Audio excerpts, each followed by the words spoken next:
Taisez-vous les femmes, vous n'avez rien à reprocher aux hommes des années 60, ça suffit. Voilà. C'est ça la leçon Netflix d'aujourd'hui. Scott Frank, bravo, t'es le meilleur, continue champion. Pour la cause des hommes, t'es notre meilleur agent.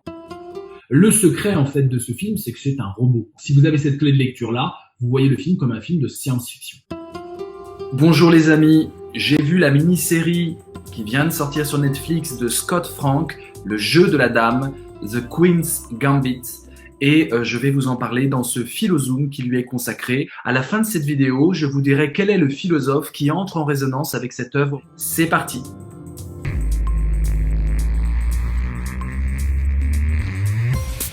Cette passion pour le jeu se double d'une autre passion, d'une addiction à des tranquillisants qui sont à l'époque distribués aux pensionnaires, des petites pilules vertes, on en parlera, qui sont des anxiolytiques et elle va devenir accro à ça.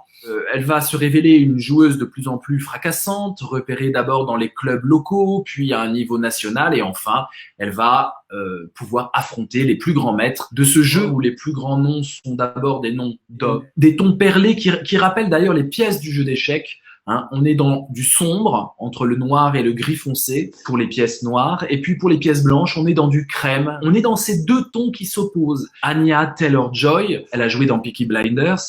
Là, elle incarne une Beth Harmon, comment dire, absolument lisse, volontairement lisse. Je dirais qu'elle est atteinte d'une pathologie du spectre de l'autisme parce qu'elle n'arrive pas à être empathique avec qui que ce soit. Les garçons, bien sûr, ça pose un problème dans sa relation à la sexualité.